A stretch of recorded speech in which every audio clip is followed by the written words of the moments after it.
평소에도 매주 볼 때마다 반가운데 추수감사주일이라서 더 반가운 것 같아요. 오늘도 하나님께서 주시는 귀한 은혜가 있기를 바랍니다. 하나님의 마음 13번째 시간입니다. 감사하라 라는 제목을 가지고 시편 136편 1절 26절 말씀을 가지고 말씀을 나누도록 하겠습니다. 여러분, 어떤 꼬마가 이웃집에 놀러 갔습니다. 7살 난 꼬마가 엄마와 함께 이웃집에 놀러 갔더니 이웃집 아주머니께서 예쁜 사과를 이렇게 딱 건네주시는 거예요. 그랬을 때 우리가 보통 이렇게 반응을 하잖아요. 그렇죠? 누가 선물을 주거나 무엇을 주면은 반응을 하는데 그 아이는 사과만 탁 가지고 이렇게 돌아서는 것이었습니다. 그러자 엄마가 얼른 그 아이의 손목을 딱 잡고 나서, 야, 어른이 누군가가 사과를 줄 때 어떻게 해야 된다고 했지? 라고 이야기를 하니까 아이가 뭐라고 한지 아세요? 아이가 아주머니를 향해서 이렇게 이야기를 합니다. 사과 좀 깎아주세요. 무엇이 빠졌죠? 감사가 빠졌습니다. 그렇죠? 우리가 사과를 받거나 아니면 선물을 받거나 할 때 당연스럽게 감사의 그런 소리가 나와야 됩니다. 지금 코로나19로 인해서 감사가 조금 수그러들고 사라지고 있는 시대 가운데 우리가 살고 있습니다. 그 7살 난 꼬마아이 뿐만 아니라 우리의 마음 가운데도, 우리의 모습 가운데도 어느 순간부터 감사가 사라졌어요. 사람들이 많이 행복해하지 못하고 우울해합니다. 사는 것 자체를 가지고도 힘들어하는 모습을 발견할 수가 있어요. 여러분, 이때에 우리가 다시 한번 하나님의 말씀 앞에 주목해야 될 줄로 믿습니다. 하나님 말씀 가운데 우리가 바로 서야 될 줄로 믿습니다. 이 시대 가운데, 이 감사의 실종의 시대 가운데 하나님께서 원하시는 마음은 무엇인지 오늘 본문의 말씀을 통해서 하나님의 마음을 들여다보기를 원합니다. 오늘 본문의 말씀은요, 시편 136편입니다. 이것은 찬양시이고 감사시입니다. 이 시를 쓰게 된 그러한 상황 가운데 우리가 이렇게 쉽게 단정 지을 수 있어요. 이 사람들은 감사의 제목이 넘쳐나는구나. 감사의 제목이 넘쳐나니까 이렇게 감사의 시를 적는구나. 이 사람들은 찬양거리가 넘쳐나니까 찬양의 시를 적어 놓는구나 라고 생각을 할 수 있습니다. 아니요, 그렇지 않습니다. 이 시의 배경이 되는 그 시대 가운데서도 포로기 이후에 암울한 시대 가운데서 그들이 다시금 점검해야 돼요. 그러니까 포로로 잡혀갔다가 돌아온 그런 상황 가운데 그런 땅과 성정과 모든 것이 제대로 돌아가지 않고 제대로 세워지지 않는 그런 상황 가운데서 그들이 이 찬양시를 했다라는 거예요. 이 감사시를 하나님께 올렸다라는 것입니다. 어떻게 해요? 여호와께 감사하라. 아멘. 136편은 이렇게 시작하는 거예요. 여호와께 감사하라. 명령하고 있어요. 여러분, 저와 여러분들이 여호와께 감사하기를 주님의 이름으로 축원합니다. 그런데 우리가 감사에 대해서 생각할 때 감사의 대상을 분명히 알아야 돼요. 우리의 삶의 현장 가운데서 누구에게 감사해야 되는가? 우리 부모님에게, 우리 이웃에게, 직장 상사에게 감사할 수 있죠. 그렇죠? 우리에게 돈을 주는 사장에게 감사할 수 있습니다. 하지만 우리가 더 감사해야 될 감사의 대상은 오늘 시편 136편 1절에는 누구께 감사하라고 했어요? 여호와께 감사하라 라고 이야기를 합니다. 우리 1절 말씀 다시 한번 읽습니다. 여호와께 감사하라. 그는 선하시며 그 인자하심이 영원하미로다. 누구에게 감사하라고요? 여호와께 감사하라. 아멘. 2절에는 누구에게 감사하라고 이야기합니까? 2절 말씀입니다. 같이 읽습니다. 신들 중에 뛰어난 하나님께 감사하라. 그 인자하심이 영원하미로다. 누구에게 감사하라고요? 하나님께 감사하라 라는 거예요. 여호와 하나님께 우리가 감사해야 된다라는 거예요.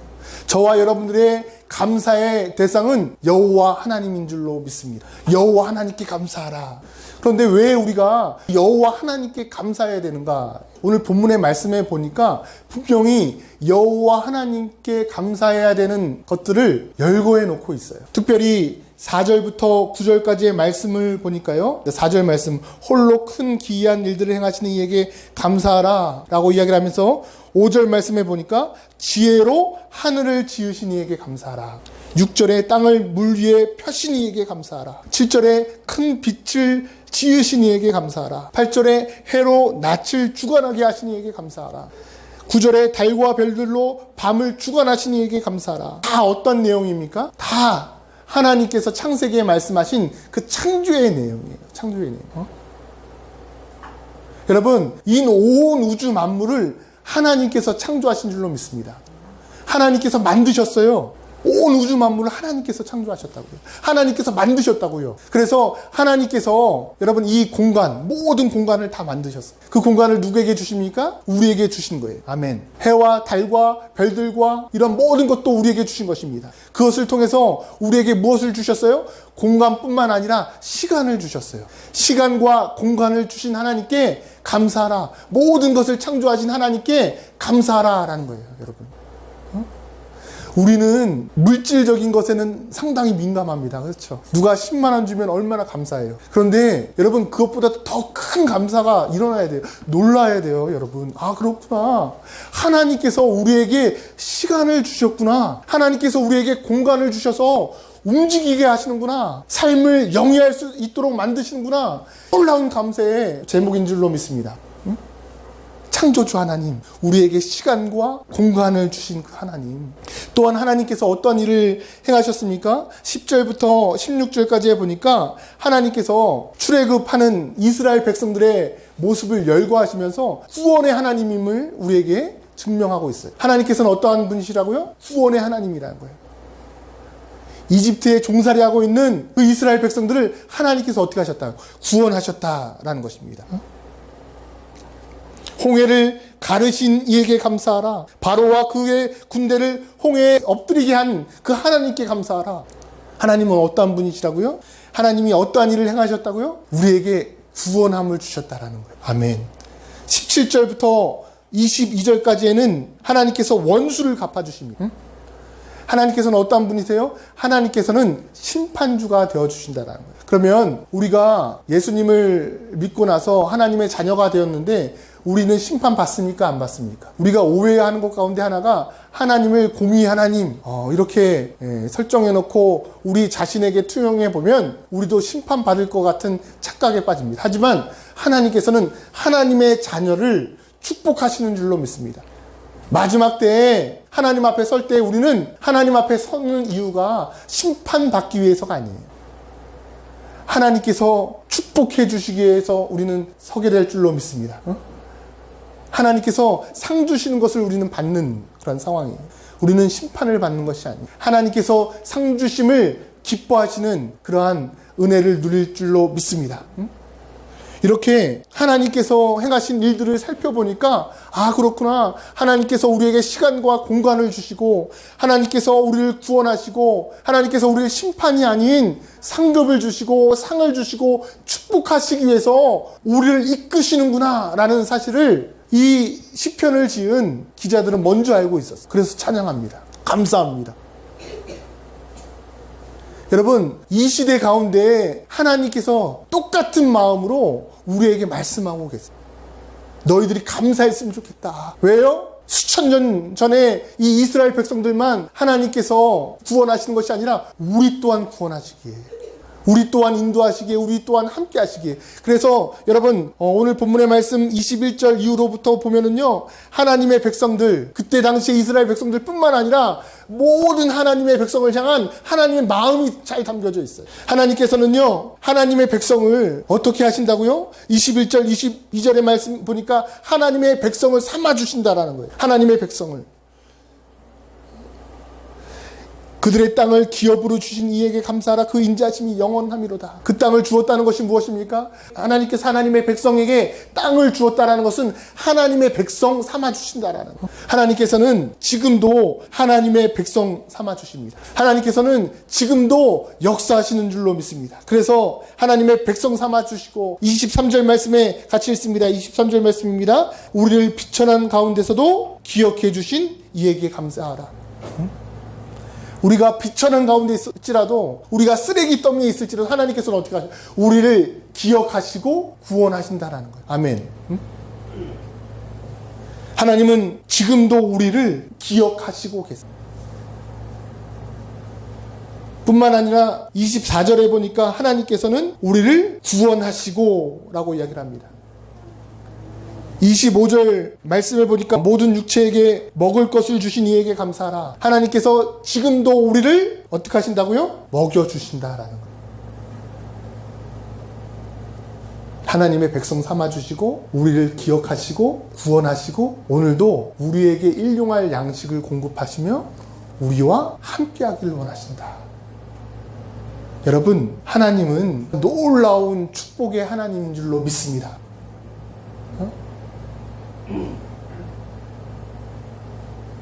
그 하나님에 대해서 시편 기자는 이렇게 정의하고 있어요. 하나님은 사랑이시다. 요한 1서에 나와 있는 하나님의 그 사랑을 뭐라고 표현했냐면 인자하심이라고 표현하고 있어요.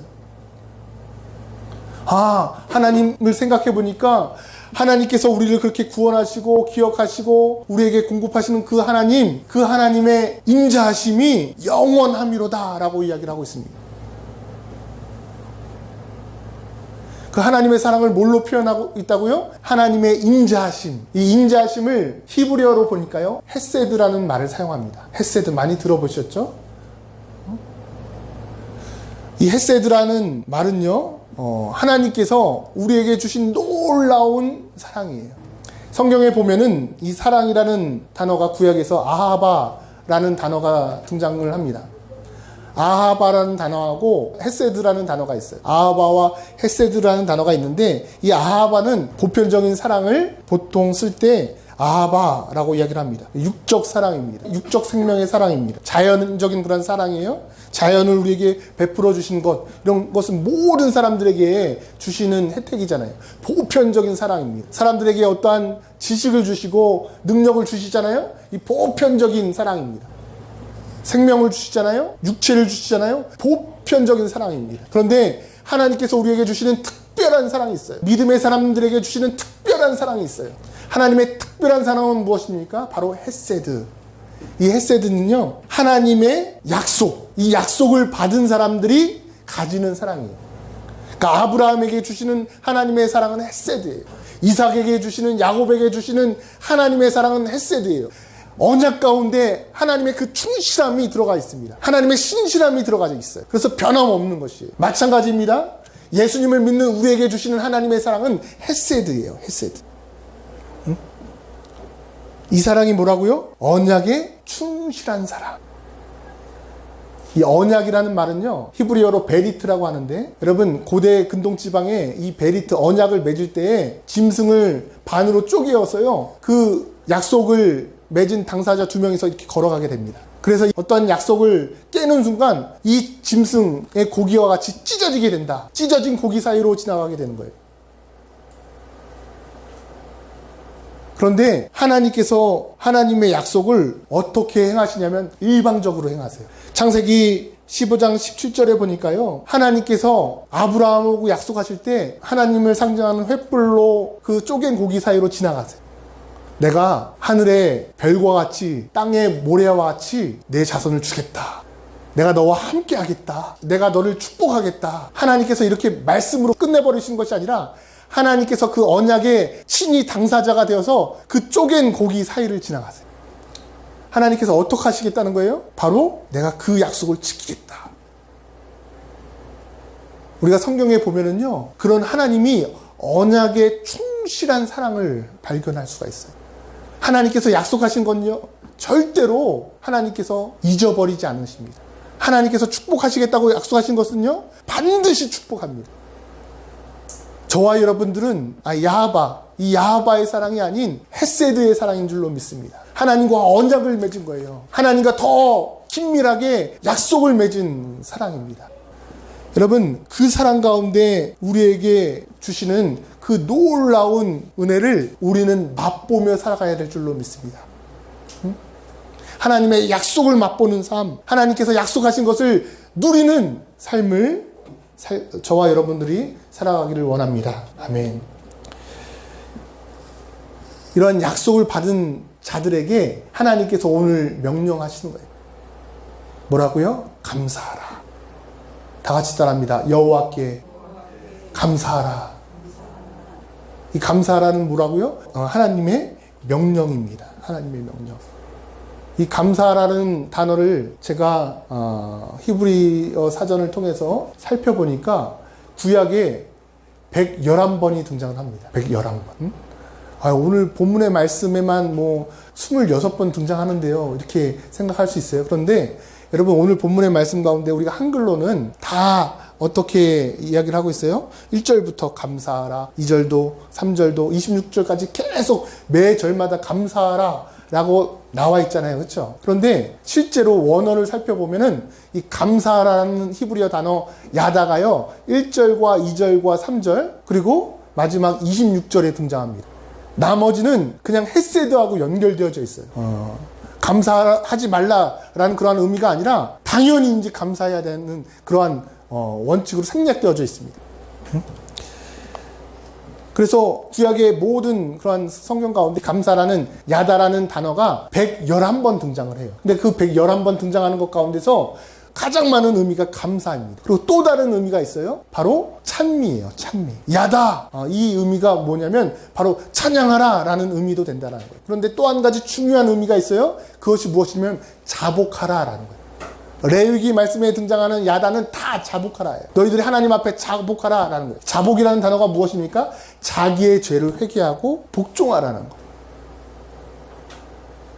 오늘 본문의 말씀도 오늘 본문의 말씀 가운데 감사라는 것이 26절 전부에 등장하고 원어적으로는 1절, 2절, 3절, 26절에 등장하지만 그 야다의 의미를 다 감사로만 해석할 수도 있지만 우리가 더 그 의미 가운데 첨가했으면 좋겠어요. 아 그렇구나. 하나님께서 이 감사하라 이것을 바꾸어서 찬양하라 라고 해도 된다는 거예요. 또 바꾸어서 순간 가운데 우리에게 주시는 말씀 가운데서는 하나님 앞에 우리가 자복하라 라는 의미도 될 수 있다는 거예요. 다시 얘기해서 내가 자신의 죄를 회개하고 자복하는 사람이요 찬양할 수 있는 사람, 감사할 수 있는 사람이에요. 자기의 의가 나타나는 사람은 절대로 하나님께 찬송하지 않고 감사하지 않습니다. 자기의 지식과 자기의 지혜와 자기의 능력이 있는 사람은요 하나님께 감사하지 않아요. 그래서 마태복음 5장에 심령이 가난한 자는 천국이 저희 것이며 왜 하나님께서는 가난하기를 원하셨을까요? 그냥 우리가 부자가 되지 말고 다 거지같이 살라 이 의미가 아니에요. 그렇죠? 어떤 의미입니까? 하나님께서는 우리가 하나님을 향해서 온전히 간구하기를 원해서 하나님을 갈망하기를 원하신다라는 거예요. 목이 말라야지 물을 찾는 것처럼 사슴이 시냇물을 찾아 헤매는 것처럼 우리가 하나님을 찾아 헤매기를 원하신다라는 거예요. 그래서 때로는 하나님께서 이스라엘 백성들이 죄 가운데 있을 때 어디로 보냅니까? 이방 민족에게 그냥 종살이를 시켜요. 때로는 구덩이에 빠지게 합니다. 어려운 문제 가운데 처하게 할 때도 있어요. 그러할 때 우리는 어떻게 해야 돼요? 야다. 하나님 앞에 자복하고 회개해야 돼요. 야다. 오히려 찬양해야 돼요. 아, 이게 하나님을 찬양할 수 있는 기회구나. 하나님 앞에 감사할 수 있는 통로구나. 아, 내가 내 멋대로 살았구나. 내가 내 마음대로 살았구나. 하나님께서 그것을 감찰하시고 나를 무릎 꿇리시는구나. 나를 낮추시는구나. 하나님을 찬미하고 감사할 수 있는 저와 여러분들이 되기를 주님의 이름으로 축원합니다. 하나님께서는요 지금도 이러한 감사의 사람을 찾습니다. 제가 일주일 동안의 삶을 살면서 이렇게 안 좋은 소식을 접하게 되었어요. 얼마 전에 삼성전자의 이건희 회장이 돌아가셨을 때는 아무런 감정이 없었어요. 아, 돈 많은 사람도 죽는구나. 아, 아깝겠다. 돈 아깝겠다. 뭐 이런 생각? 예, 그쳤습니다. 그런데 얼마 전이 아니죠. 어저께 제가 같이 지방회를 함께 섬겼던 목사님이 소천하셨어요. 바로 어제. 그 소천하셨다는 문자 메시지를 받는 순간에 많은 생각이 들더라고요. 아, 죽음 앞에서는 모든 것이 허망해지는구나. 응? 내가 가졌던 비전, 꿈, 누렸던 모든 것 다 아무것도 아니게 되는구나. 아니, 내가 부유했던 것, 아니, 내가 힘들었던 것, 그것도 아무것도 아니게 되는구나 라는 것을 생각하게 되었어요. 여러분, 죽으면 모든 사람들이 공평해집니다. 다 똑같아져요. 그 죽음 가운데 우리가 가장 필요한 것이 무엇일까요? 죽음 가운데서 우리에게 가장 필요한 것이 무엇이겠습니까? 다른 것이 아니에요. 바로 하나님입니다. 하나님이 건져주시고 하나님께서 함께 하셔야 됩니다. 사망의 음침한 골짜기를 걸을지라도 그 가운데서 하나님께서 함께 하셔야 돼요. 이 감사라는 이 단어는 야드라는 어원을 갖고 있습니다. 이 야드라는 어원은요, 손을 펴다예요. 하나님께서는 지금도 우리에게 항상 강한 손과 강한 팔로 손을 내밀고 계십니다. 언약에 충실한 사랑, 그 헤세드, 그 하나님의 사랑이요, 우리를 향해서 손을 항상 뻗고 계세요. 감사라는 것이 무엇입니까? 다른 것이 아니에요. 야다. 이 야드에서 나온 이 야다는요, 손을 펴서 찬양하는 거예요. 손을 펴서 하나님께 감사하는 것입니다. 손을 펴서 자신의 죄를 자복하는 거예요. 저와 여러분들이 손을 펴시기를 주님의 이름으로 축원합니다. 아무리 억울하고 아무리 힘든 순간 가운데서도 하나님께서 그 원수를 갚아주시고 하나님께서 우리를 구원하실 줄로 믿습니다. 우리를 인도하실 줄로 믿습니다. 하나님을 향해서 야드 손을 펼 때 하나님께서 우리를 구원하실 줄로 믿습니다. 그 죽음의 문턱 가운데서도 너는 나의 자녀야. 나와 함께 하자. 나와 함께 낙원에 가서 나와 함께 하자. 하나님께서 그렇게 말씀하실 줄로 믿습니다. 저와 여러분들에게 필요한 것이 무엇입니까? 이 감사, 하나님 앞에 손을 펴는 그 야다인 줄로 믿습니다. 이 코로나 시대 가운데 하나님의 마음은요, 야다를 통해서 하나님과 끊임없이 교제를 하는 거예요. 야다, 감사, 감사, 감사. 여러분들의 외침과 고백과 그 손을 편 그 순간 가운데 하나님의 강한 손과 축복과 은혜가 내려줄 줄로 믿습니다. 고통의 순간 가운데서도 하나님의 시간이 흐를 줄로 믿습니다. 문제 가운데서도 하나님의 함께 하심을 경험하게 될 줄로 믿습니다. 이 코로나19 가운데서도 하나님의 은혜가 계속되어질 줄로 믿습니다. 저와 여러분들이 끊임없이 야다 하나님께 감사하는 은혜를 누리시기를 주님의 이름으로 축원합니다.